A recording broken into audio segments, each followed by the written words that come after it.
Hey there, I'm Andre from Be Digital. Today I will showcase a cool automation that can easily fix page orientation for scanned documents. Here are some examples of scanned PDF documents that are not oriented correctly and have off-center text.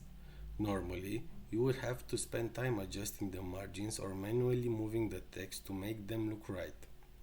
As you may know, scanned documents can sometimes be a bit misaligned, making it difficult to read the text, archive it, or automate the reading with another robot that you may have seen in previous episodes. With this automation, fixing the alignment and rotation is just one click away.